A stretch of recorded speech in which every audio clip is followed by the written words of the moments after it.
Sup nerds, I'm Tom. Let's play a game of evolution underwater.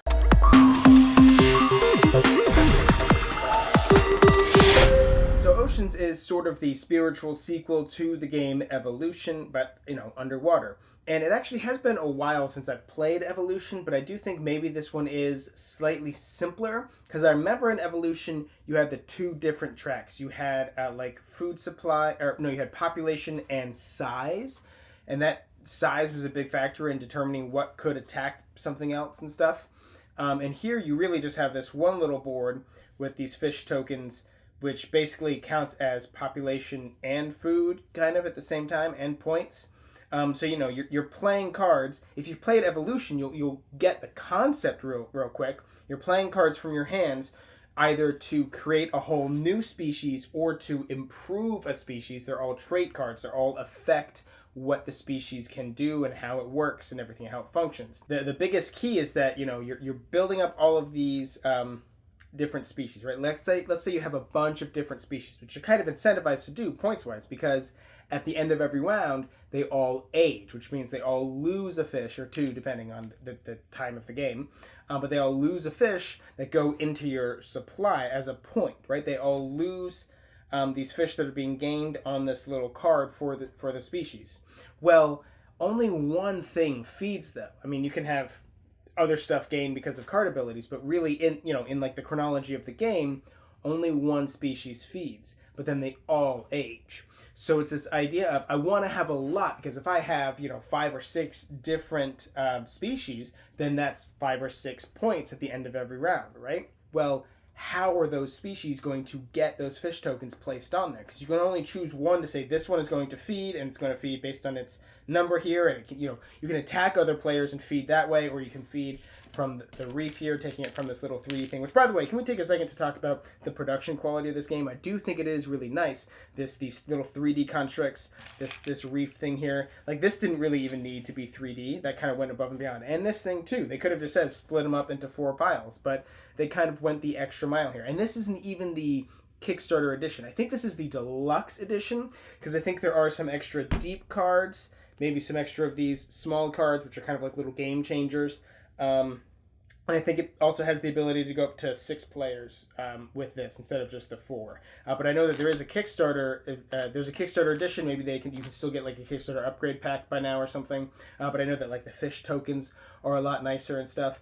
But even with this version, it's still pretty dang dope. The art on the cards is also really beautiful, just wonderful illustrations. Like the main deck has a lot of the same art because there's only like 9 or 10 different types of cards that are split up between the whole deck. But then the deep deck, these dark, sort of foreboding, evil-looking things are they're all unique, all of them. Except some of them are like different versions of the cards that you would get from the main deck, and so they do use some of the same art.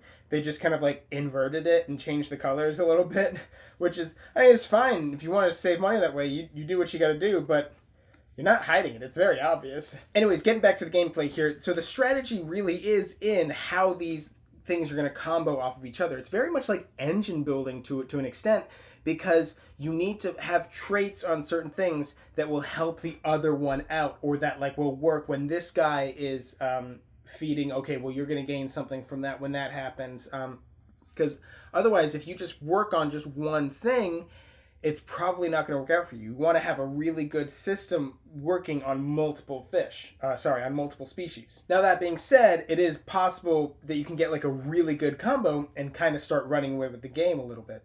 And most of those come with when you get these deep cards. So there is a thing, I think it's called the Cambrian Explosion, where you start aging 2 per turn instead of 1, and you can play 2 cards, but also you can play deep cards. You will always have the choice when you go to draw cards, either draw from the regular deck where you see the same 9 cards or whatever split throughout the deck, or you could draw from this deck of all unique. Well, these cards are while they are unique, they're also more powerful, but they also have a cost associated with them. You have to lose points to play them.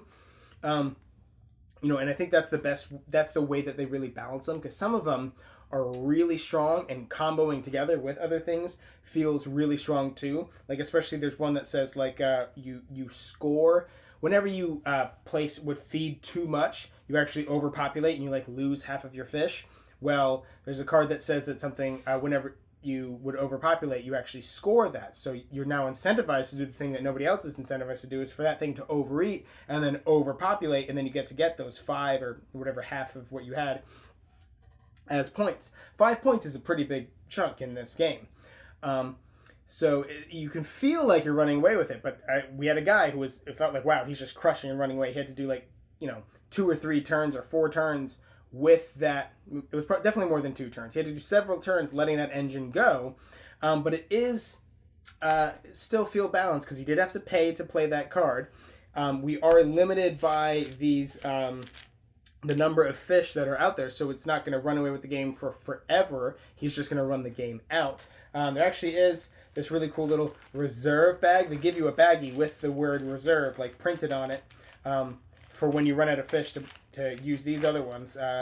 Again, just little touches like this make the production value of this game pretty dope. But anyways, my buddy who had that really great engine, we still ended up, he was the 3rd player, so he had this starting balance thing. He had a lot fewer points than me, the start player, did in this opening balancing out thing. And we actually ended with a 3-point difference. So the game does feel really balanced, I think. After playing it a bit, you get this idea that there could be imbalance and somebody could be running away with the game, but they're really not. Also, to talk about replayability with this game, it both is and isn't, because you are drawing from this main deck of cards that, is, again, like I said, a lot of the same cards you're going to see. That part is boring, but the fact that this deck is all unique is really cool. I mean, you're not going to see this whole deck in a game anyways. I mean, maybe if you're playing with 6 players, but people are going to be more reluctant to draw these cards. Maybe they only start drawing them towards the second half of the game, that type of thing. But there also are all of these little cards that, again, I don't remember what they're called, but they're kind of like game changers. They give you constant effects for that game to make things, just different. But there's one that you always start the game with that I really like and helps make the game much more plentiful and more fun. And I'd almost kind of wish that I could just make that a rule, make this something that we always have. Instead of this being one of the 2 cards that we choose 2 cards, and this card's always in play. It's the fertile one, that new species gain 2. Just the idea of, you really hit the ground running with that. You don't make a new species and then immediately feel like that one needs to feed, or now you're more reluctant to make new species because you're not certain if this thing will be able to feed, especially later on when it's going to age too. If you want to start a new species with a card that only has would in theory only have a value of 1, well, then it would immediately go away. Maybe that's not worth it, that type of thing. I just always feel better.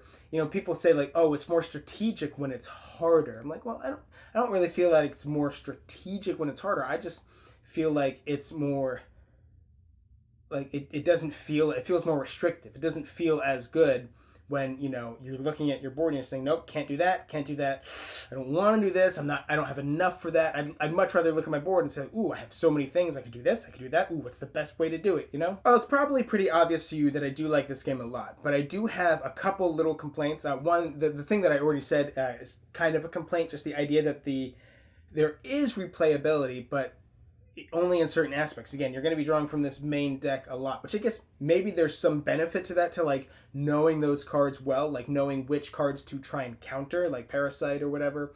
But it just feels like I don't know. I would like to see more cards added into that deck. If they came up with an expansion, I don't want more deep cards. I want more of these cards, actually. And my other complaint is with this, the food area where you feed, the reef, I think it's called, and then these other 3 areas, how that works. I mean, I get the idea that you can manipulate them a little bit, move things around. If there isn't enough in this area, well, then you can't feed all the way, or you can't gain. You gain from over here. So if there isn't enough in there, you can't gain from that area. When, it makes sense mostly that the Cambrian explosion is going to happen, and you're slightly in control of that once this area is empty, So not feedings from here, but you gaining or you manipulating these is affecting when that happens. It's I get it and it's fine, but it's just a mechanic that feels a little clunky to me and a little kind of every time I see a player go, wait, I'm doing this, I'm okay. Wow. And I guess these player shields are pretty small.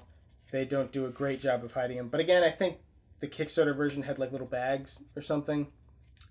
Anywho, I don't have that many complaints about it. It's pretty dang dope. It's also a really great game that you can play on your game topper. Check this bad boy out. It fits on your table, play mats. Look at where these cards are going. Little slots here. Ain't that amazing? Gonna put information in the description box down below. Check it out. So if any of what I was talking about in this video sounds interesting to you, I am going to put a purchase link to this game in the description box down below. There's also going to be stuff about game toppers down there. And hey, while you're down there, don't forget to subscribe to our channel so you'll never be bored.